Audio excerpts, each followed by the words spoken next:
यदि किसी घड़ी में जो भी समय होगा और दर्पण प्रतिबिंब हमको बताना होगा तो 11:60 से हम क्या कर देंगे, घटा देंगे। अगर किसी घड़ी में जो भी समय है और उसका दर्पण प्रतिबिंब बताना है तो 11:60 से हम क्या कर देंगे, घटा देंगे, जिससे हमारा जो टाइम पता चल जाएगा कि दर्पण प्रतिबिंब में समय कितना हुआ है।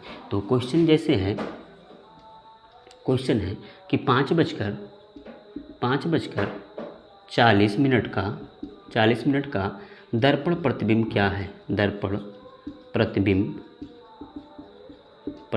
क्या है।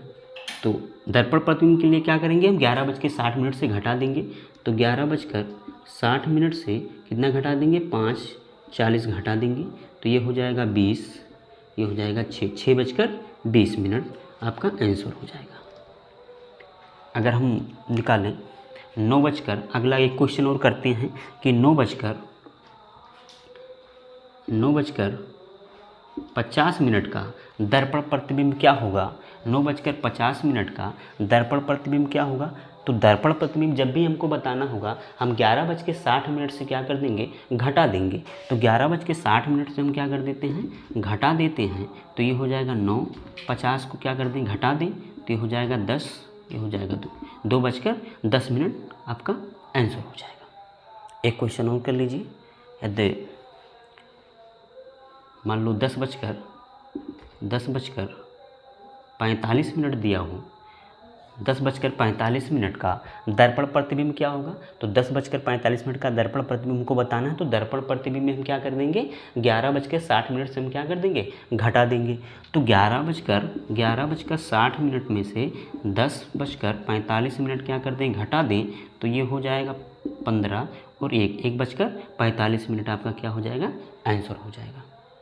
अगला एक और है जल प्रतिबिंब देखते हैं। अगला इसी में हम जल प्रतिबिंब देख लें। जल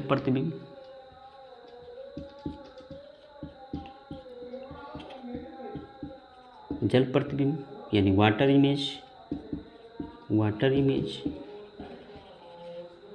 इमेज में क्या होता है, यदि किस वाटर इमेज हमको बताना है तो 17:90 यानी 17:90 से हमको घटा देना, 17:90 से घटा देंगे 17:90 से क्या कर देंगे, घटा देंगे। जिससे क्वेश्चन आ जाए कि 9:50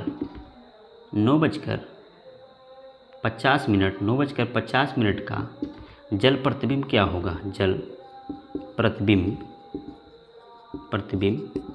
क्या होगा। तो 9:50 का जल प्रतिबिंब क्या होगा, तो किससे हमको घटाना है, 17:90 से घटा देंगे। तो 17:90 ये हो जाएगा 9:50, 90 से 50 जाएगा तो आपका 40, 17 में से 9 गए 8, यानी 8:40 आपका आंसर हो जाएगा। एक सवाल और इसी पे कर लेते हैं